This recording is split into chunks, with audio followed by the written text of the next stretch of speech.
Iván, estás en mute. Empezamos bien. La frase más repetida del 2020, estás en mute, pues para que no se nos olvide en el 2021, arrancamos este nuevo directo con ella también.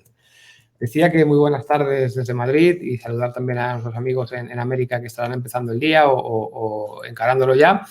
Continuamos con nuestra programación de directos en LinkedIn con algunos de nuestros top 100 conferenciantes.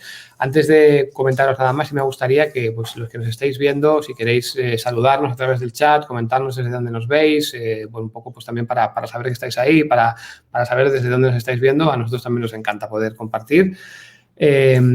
El catálogo Top 100, como siempre comento al principio de estas intervenciones, pues es una iniciativa de Thinking Heads que reúne a los expertos que consideramos pues, más demandados, más interesantes y, en definitiva, pues, más influyentes del panorama español y seguramente también latinoamericano, con una tirada de 10.000 ejemplares.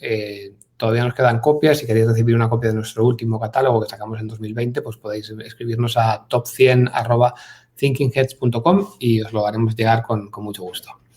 Hoy tenemos un invitado muy especial, es Álvaro González Alorda. Álvaro es experto en transformación y liderazgo, es socio director de Emergap, una consultora especializada en transformación de organizaciones y en gestión de la innovación. Además, Álvaro es autor de varios libros, entre ellos Los próximos 30 años, The Talking Manager y Cabeza, Corazón y Manos. De este comentaremos más adelante. Es profesor asociado de Headspring Executive Development y profesor visitante en numerosas escuelas de negocios del mundo. Bienvenido a nuestros directos de Thinking Heads, Álvaro. Es un placer que formas parte de esta iniciativa. Iván, muchísimas gracias por la invitación y un placer compartir contigo y con los que nos estén escuchando a este lado y al otro del océano esta charla. Estupendo. Antes de empezar y de entrar en materia, sí me gustaría, como siempre, pues agradecer al equipo de LinkedIn España, en especial pues, a la editora de noticias Virginia Collera, por esta nueva oportunidad de colaboración. Es una iniciativa pues, que nos permite llegar a un público muy diverso y que tenemos ya desde hace algunos meses en marcha, aprovechando, bueno, fue una de las cosas que lanzamos con el confinamiento y que se ha quedado para estar, porque la verdad que nos permite pues, llegar a mucha gente en muchos sitios a la vez y poder compartir talento e ideas, que es al final a lo que nos dedicamos cada día en Thinking Heads. Hoy tenemos gente por aquí que nos dice, nos saludan desde Bruselas o desde Colombia. Os animo también a los que no hayáis saludado a seguir saludando para que sepamos también desde dónde nos estáis viendo. Álvaro, recientemente publicabas en LinkedIn un artículo, la verdad que súper interesante, con un título bastante peculiar, La transformación duele.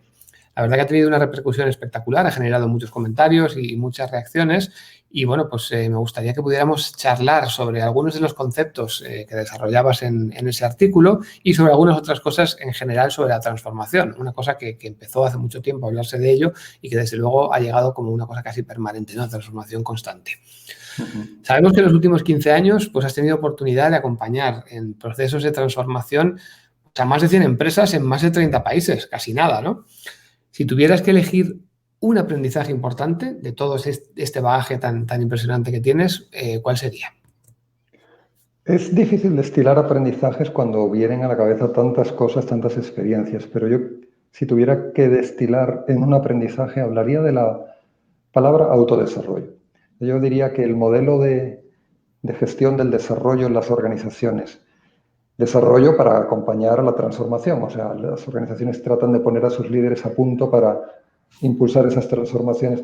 El modelo de desarrollo basado en el turismo académico, en el envío a mis líderes a un programa de esta escuela de negocios y a esta consultora y a ese modelo de una cosa por aquí y otra por allá está roto por el eje. Yo creo que el gran desafío de las organizaciones hoy es instalar el autodesarrollo como competencia, como capacidad organizativa.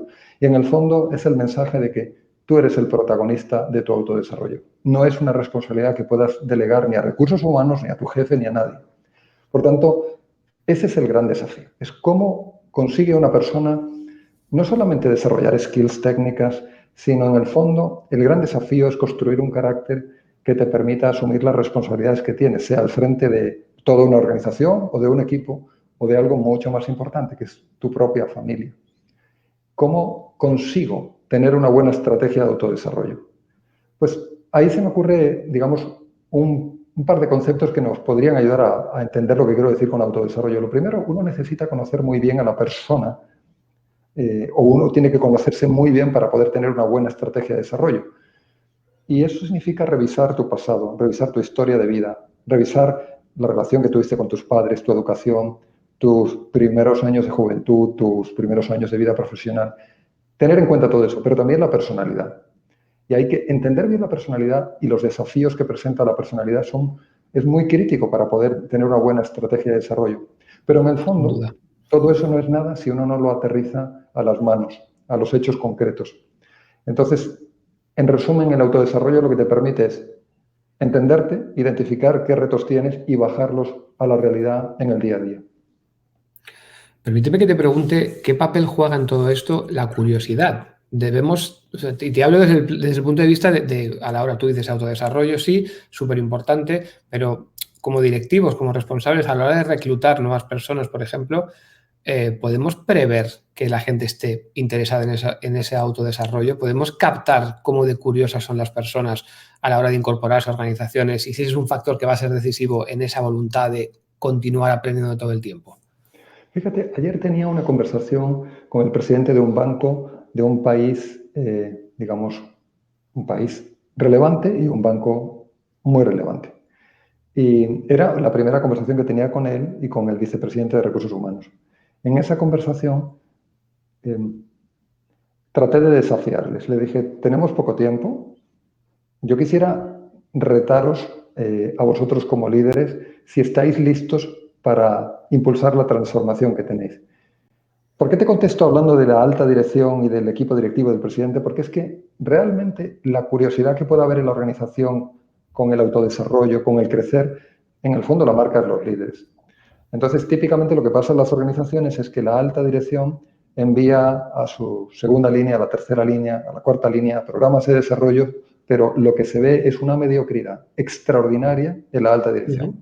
Entonces, típicamente lo que te encuentras en la alta dirección son equipos que están en armonía artificial, gente que lee muy poco, si lee algo, tiene una dieta intelectual la misma que la de un millennial perezoso, tienen hábitos de vida muy pobres. Hay mucha gente en la alta dirección que no duerme lo que tiene que dormir, que no hace deporte para cuidar su organismo, que tiene una dieta desequilibrada, la dieta intelectual muy pobre, que tampoco cultivan sus dimensiones espirituales, que tienen carencias elementales en productividad, viven en el colapso digital, no saben manejar bien las herramientas digitales y están liderando equipos de 10.000 personas, 15.000 personas, 20.000 personas. Entonces, me parece que la mejor manera de suscitar en una organización la curiosidad para el conocerse, desarrollarse, es empezar por la alta dirección. Y por eso esa idea de que la calidad de la dieta intelectual determina el nivel de liderazgo me parece muy poderosa. Efectivamente, si la alta dirección no lee, si no tiene ese deseo de conocer al ser humano, porque en el fondo leer te permite conocer mejor al ser humano y desarrollar capacidad de comunicación, capacidad conceptual y muchas capacidades. Si uno no está en ese mundo, al final acaba aplicando su mediocridad en el día a día y la organización se acaba pareciendo demasiado a sus líderes. Muy interesante que lo plantees en esos términos porque, bueno, pues llevamos ya muchos directos, trabajamos con muchos pensadores, con muchos intelectuales y últimamente una receta que nos llega de manera constante tiene que ver sobre todo con algo que mencionabas, ¿no? La parte de comer bien, de alimentarse bien, de descansar bien, de hacer deporte, de cuidarse a uno mismo para poder estar más preparado a la hora de afrontar los retos que tenemos. Pero esta parte del toque intelectual, ¿no? El hecho de que, no, que usted tiene que leer, usted tiene que saber, usted tiene que aprender, usted tiene que tener esta curiosidad, esto pues tampoco se da por sentado en muchos sitios. Y realmente, para que eso pueda trascender de arriba abajo en una organización, si arriba no hay, es muy difícil que la cascada vaya soltando nada más hacia abajo, ¿no? Es muy interesante el libro que has publicado recientemente por el concepto que has planteado, ¿no? Es un libro llamado Cabeza, Corazón y Manos, que es un poco inclasificable, porque lo puedes encontrar en una estantería de la sección de management de una librería, pero también lo puedes encontrar en una estantería de ficción. ¿Por qué has elegido este formato tan peculiar para hablar de algo tan empresarialmente típico como la transformación? Pues mira, Iván, fíjate que hace 11 años yo escribí mi primer libro, Los próximos 30 años, y es un libro que traía ideas sobre cómo diseñarse la vida profesional en un contexto actual. Bueno, el libro funcionó bien y la editorial me dijo, otro libro. Entonces yo traía en el cerebro una idea rodando que es la conversación como herramienta de transformación y escribí el segundo de Talking Manager. Entonces la editorial se vino arriba y me dijo, otro libro. Y dije, lo siento, me sequé, no tengo nada más que contar. Bueno, de ahí vinieron 10 años de trabajo en acompañar a empresas en procesos de transformación y ya llevaba varios años queriendo escribir sobre transformación, pero nunca me voló la idea de escribir un libro desde la metodología, desde lo técnico, porque en el fondo las transformaciones de organizaciones son transformaciones de personas. Entonces, andaba con ese rum interno cuando hace 2 años estaba en Escocia de vacaciones y una noche, la noche de Pentecostés, a ver, no hubo ninguna luz especial ni ninguna aparición, pero lo cierto es que fue la noche de Pentecostés que me desperté a medianoche y como un rayo me vino el chispazo de titular el libro Cabeza, Corazón y Manos, que es un concepto que utilizamos todos los días en nuestro trabajo de consultoría de transformación. Y me vino también la idea de escribir un diálogo entre dos personas, como los diálogos que tenemos con muchos directivos. ¿Qué es lo que pasa realmente en una historia de transformación? Entonces, el libro es la historia de Sara. Sara es una chica de Medellín, es una chica lista, rápida como una ardilla, apasionada, un poco dispersa. Es de una familia con ciertos recursos en Medellín, pero se va a vivir a México a estudiar, luego a España, en el IE, y luego finalmente acaba en Boston. 10 años de vida corporativa y estando ya como gerente comercial, la empresa le dice, posiblemente en un año te nombremos vicepresidenta. Y ella ya ha hecho todo el turismo académico, ha estado en Harvard, en el MIT, en Singularity University, ha hecho todo eso. Ella ya se considera lista para ser vicepresidenta. En el fondo ha llevado su juniority hasta el límite, todavía no tiene seniority, pero ella está lista, eso cree. Lo cierto es que no tiene mucho tiempo porque trabaja en Boston, pero tiene que ir todas las semanas a Copenhague, Berlín, Londres, España, vuelta a Boston. Así que ella dice, mira, yo voy a hacer un programa de mentoring online y el libro empieza así. Hola, soy Sara. Ella aplicando el programa. A mí no me va este cuento del mentoring online, yo prefiero más el cara a cara, pero bueno, me van a nombrar vicepresidenta, necesito hacer algo, creo que esto es flexible y me serviría. Y al otro lado aparece Oliver. Oliver es un inglés nacido en Windsor, formado en Oxford, 30 años en el mundo corporativo, muy exitoso. Tiene la suerte de casarse con una uruguaya maravillosa, Valentina. Se van a vivir a Punta del Este, tiene una casa frente al mar. Por las mañanas pasean perros por la playa y por el día Oliver atiende videoconferencias como esta, uno a uno con ejecutivos de todo el mundo. Oliver es el tipo más estricto, más disciplinado que puedas imaginar y Sara es más bien dispersa. De manera que la historia es Oliver le pone retos a Sara, Sara tiene que cumplirlos. Los retos empiezan siendo profesionales, pero acaban desbordando a lo personal. Y lo más interesante es que este proceso, en el que hay planteamiento, nudo y desenlace, donde hay tragedias, como pasa en la vida de cualquiera, no solamente cambia a Oliver, perdón, no solamente cambia a Sara, también cambia a Oliver. Y esta es la riqueza humana de la interacción en el acompañamiento a otras personas en el proceso de desarrollo. Bueno, esa es la historia del libro y ese es el motivo por el que me vi como movido a escribir una historia humana real de transformación. En estos meses he habido mucha gente que me ha llegado después de leer el libro, me ha dicho, yo soy Sara. Y le digo, bueno, pues ponte en la fila porque hay bastante gente. Incluso hay hombres que me dicen, yo soy Sara, de acuerdo, ponte en la fila. Bueno, quizá porque mucha gente sintoniza con los desafíos que ya tiene, ¿no? Pero en el fondo, la respuesta breve a tu pregunta es impresionante la sed de transformación que hay en la gente. Y la pandemia no ha hecho más que multiplicarla. Déjame, Álvaro, que nos pongamos un poco más profundos, porque todo el mundo habla de transformación. Al principio era digital, ¿no? Tenía el apellido digital, luego fue transformación solo. Bueno, todo el mundo habla de transformación. No hay un único enfoque, no hay un único ángulo. Al final todos sabemos que tal y como estamos no podemos quedarnos porque el entorno nos condiciona a movernos y a cambiar. Pero ¿qué es para ti transformar? ¿Cómo lo defines? Es una pregunta así, muy profunda. Yo diría que la capacidad que tenemos de transformar es la capacidad que tenemos de inspirar a los demás. Pero el concepto de inspiración se utiliza con frecuencia de una manera tan superficial que quizá habría que definir que no es inspirar. Por inspirar no me refiero a deslumbrar ocasionalmente como se deslumbra a un ciervo en la oscuridad en una carretera de montaña, porque tú puedes deslumbrar a los demás porque eres rápido con los números, o porque eres hábil en la negociación, o porque tienes mucho conocimiento técnico, o porque sabes suscitar emociones epidérmicas en la audiencia y la gente llora cuando hablas, pero nada de eso tiene que ver con inspirar. Yo diría que alguien te inspira cuando te mueve a cambiar tus hábitos. En la sala de máquinas de la transformación está la capacidad de construir hábitos. Y no hay nada tan tozudo en la vida como un hábito. Para persuadir a alguien a que cambie un hábito, en primer lugar, cómo tienes que vivir tu propia vida para lograr que otros quieran apuntarse al cambio que les propones. Entonces, es muy desafiante porque entonces está la integridad, que me hace falta, no una vida impecable, pero sí una vida íntegra, con unos valores claros y con la lucha constante de estar a la altura de esos valores. Entonces, es cuando tú vives la vida de esa manera, cuando tienes la capacidad de mover a otros a transformarse. Pero la transformación real no es experimentar en tu cabeza o pensar con tu cabeza algunas ideas interesantes sobre liderazgo. Oh, me gusta este modelo, me parece razonable. Tampoco es solamente bajar al corazón suscitando el deseo de cambiar. Tú podrías decir, no, yo quisiera ser un gran líder y dar mucho feedback extraordinario.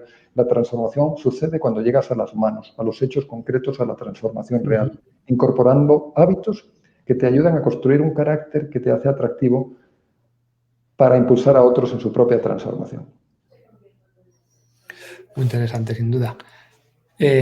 Una vez que hemos definido lo que es la transformación para ti, y es un concepto relativamente profundo y tiene mucho que ver también pues, con lo que tú decías, ¿no? Inspirar a los otros, ¿cómo cambia todo esto cuando dejamos de sentarnos a una mesa, cuando dejamos de ir a comer juntos o cuando dejamos de transformarnos de la manera habitual en un workshop y nos enfrentamos a la pantalla diaria y a tener que ayudar a organizaciones y a personas a enfocar su transformación, pero no poder estar cerca de ellas? ¿Cómo cambia tu visión de la transformación y sobre todo cómo cambia tu manera de aplicar tus recetas? Iván, tú y yo llevamos, como los que nos escuchan hoy, un año, algo más de un año, hablando en este formato con personas. Seguramente es coincidencia de todo el mundo, pues que hay como una sensibilidad superior al deseo de conexión humana, precisamente porque estamos aislados. Yo si tuviese que calibrar o que valorar a día de hoy el impacto que ha tenido el no podernos vernos presencialmente y tenernos que vernos así, es que esta es la sed de conversación real, que la gente se abre más que antes o más que habitualmente en este formato. Para ejemplo, algo que sucedió apenas unos días. Estamos en un proceso de transformación con el comité ejecutivo de una empresa. El presidente de esa empresa, en la primera sesión de mentoring, donde yo le pregunto, cuéntame tu historia de vida, quiero entender tu historia de vida y tu desarrollo. Y la gente empieza a contarte pues, la cuestión más técnica, pues estudié aquí, mis padres, mi familia, no sé qué. Y esta persona me va contando y en un momento determinado llega a su familia y me dice, tengo 5 hijos, continúa, sigue contando otra cosa y de repente dice, 6 hijos. Le digo, ¿cómo es? O sea, explícame esto, ¿5 hijos o 6 hijos? Y él se queda en silencio, pensativo, sorprendido de que él mismo haya dicho 5 y 6, y me cuenta. Cuando yo tenía 17 años, tenía una novia. Una novia a la que dejé porque me di cuenta de que no estaba saliendo solo conmigo. Pero ella vino al cabo de unos meses y me dijo que yo la había dejado a ella embarazada. Cuando me contó esa noticia, no tenía ni la madurez, ni el carácter, ni nada para hacerme cargo de la situación y le dije que te vaya bonito y me quité de en medio. He vivido toda mi vida con ese peso sobre los hombros y hace unos años fui a buscar a esa mujer y encontré a mi hijo. A mi hijo lo encontré en California, en una cárcel donde llevaba 9 años. Fue a visitarlo, me contaba, y cuando llegó a esa sala donde se reciben las visitas, apareció un chico grande, fuerte, tatuado. Le pidió perdón. Le dijo, hijo mío, siento no haber estado a tu lado toda tu vida. Más abajo que esto ya no existe. Pero yo quiero ayudarte a salir de aquí. Solamente te pido una condición. Cumple con la justicia. Y cuando cumplas con la justicia, yo te quiero a ti pagar un apartamento y pagar tu carrera y ayudarte a reorientar tu vida. Ese chico, me contaba, estudió ingeniería. Y el padre me contaba, emocionado, con lágrimas en los ojos, que dentro de unos días se casa con una chica muy linda.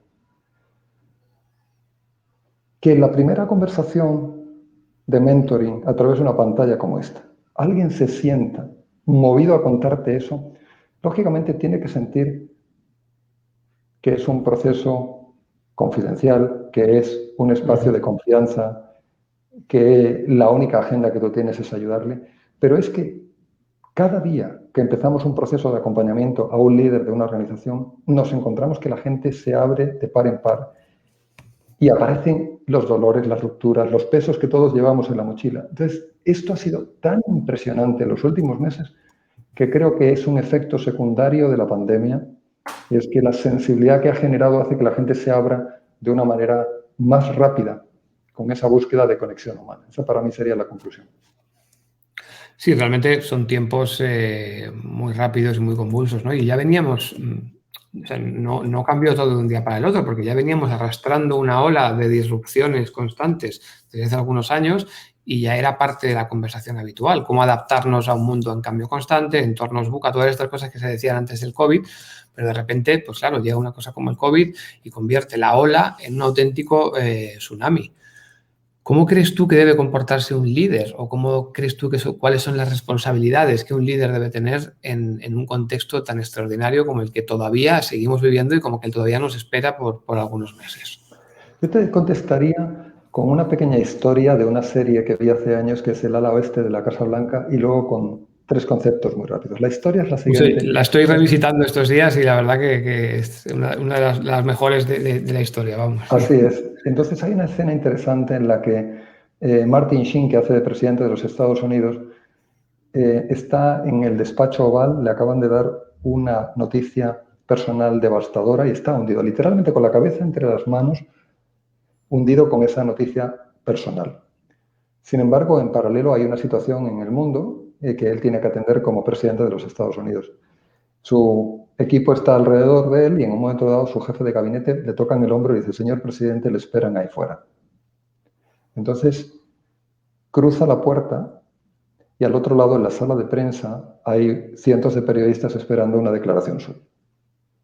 Se aproxima al atril, levanta la mirada y envía un mensaje claro, contundente, seguro a ese conjunto de periodistas, a todo el mundo, acerca de esa crisis de mucha envergadura que está sucediendo. Y en ese momento la cámara enfoca al rostro de su jefe de gabinete, que le mira y se le cae la mandíbula diciendo: ¡guau! O sea, mi jefe, mi líder, estaba hundido hace un minuto y ha tenido la capacidad de sobreponerse para enviar este mensaje. Yo veo así a los líderes que están navegando esta tempestad hoy. Los veo como capitanes de barco en mitad de una tempestad, que se mantienen firmes, serenos y que son conscientes de que tienen 3 responsabilidades. En primer lugar, la estrategia. En segundo lugar, el desarrollo de personas. Y en tercer lugar, la operación. La estrategia porque necesitan marcar el rumbo y el ritmo para atravesar esa tempestad. Y necesitan tener la cabeza muy fría. Y ojo, porque muchas veces uno se encuentra a personas que están en la alta dirección que le dedican muy poco tiempo a la estrategia.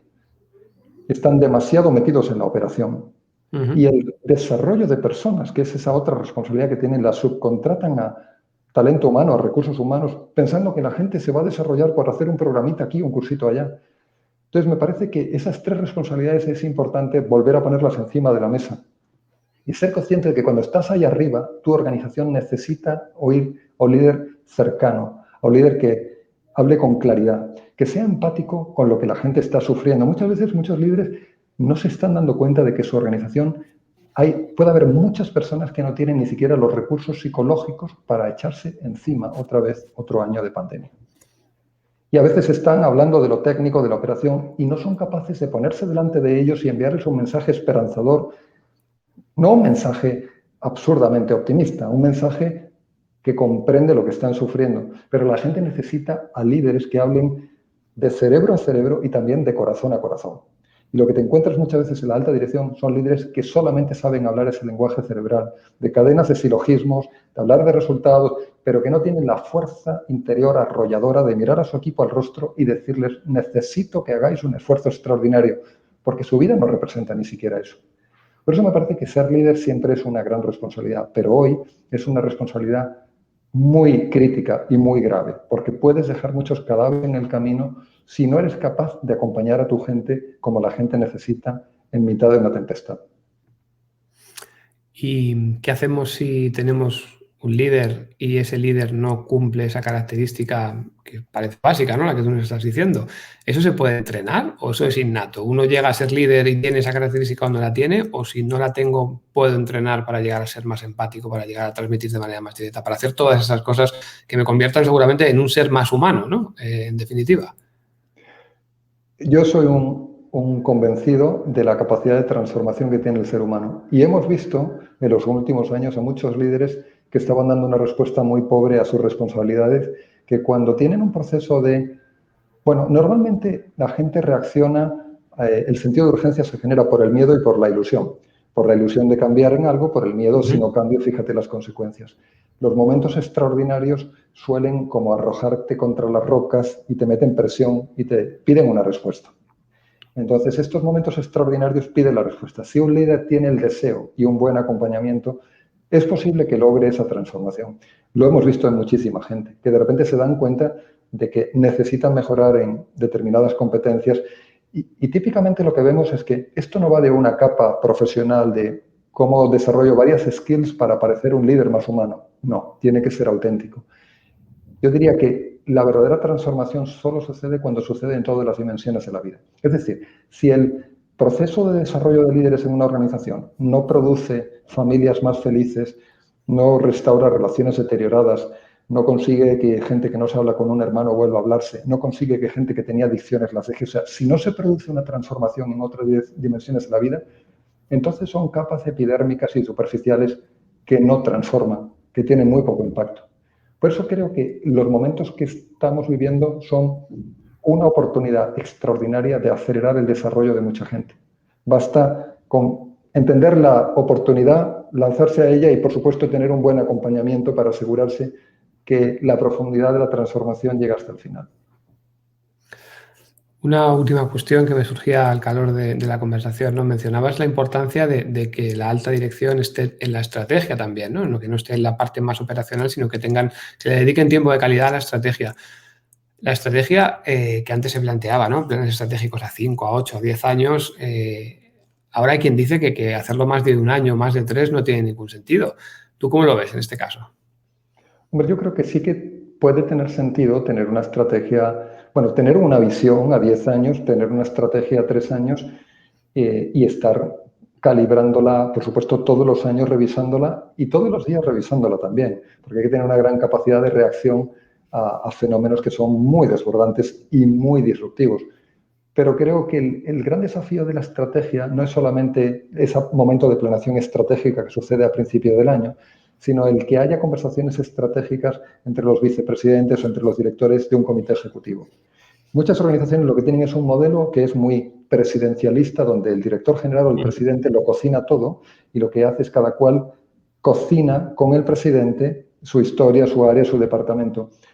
Y cuando llegan a los comités ejecutivos es una yuxtaposición de piezas de la organización. Pero entre ellos hay falta de confianza, relaciones deterioradas, armonía artificial y no hay verdadero diálogo estratégicos entre áreas que deberían estar hablando. Esas conversaciones son muy estratégicas. Ahí es donde surgen muchas ideas para agilizar el negocio, la operación, para estar atento a la gente. Pero típicamente lo que te encuentras a gente en la alta dirección que no son líderes, sino que son gestores, son técnicos venidos a más, que escalan el organigrama y acaban en un comité ejecutivo con un puesto rimbombante en su tarjeta de visitas, pero que siguen mirando la organización como técnicos desde su área. Yo soy solamente el director de tecnología, no, yo solamente soy el director financiero. Y esa mirada es muy pobre. Un líder es un líder de toda la organización, aunque tenga un rol técnico o un área funcional. Entonces, en realidad la estrategia no es de una vez al año, es de todos los días. Una organización son conversaciones y esas son las conversaciones que más faltan o que más requieren las organizaciones, las conversaciones entre líderes de distintas áreas. Es interesante esto. De hecho, el otro día comentábamos en la oficina, porque bueno, pues al final estamos un poco como casi todo el mundo, que estamos entre que volvemos y no volvemos a la oficina, vamos unos días, otros te encuentras con gente, y justo comentábamos lo que echamos de menos este tipo de conversaciones, que generalmente son casuales, uno no queda con otro para tener una idea brillante o para generar una estrategia nueva, sino que uno se sienta para hablar de otra cosa o se toma un café con un compañero y en esa conversación surge pues lo que tú decías, ¿no? Esa revisión de la estrategia, esa revisión de algo o esa creación de algo nuevo, ¿no?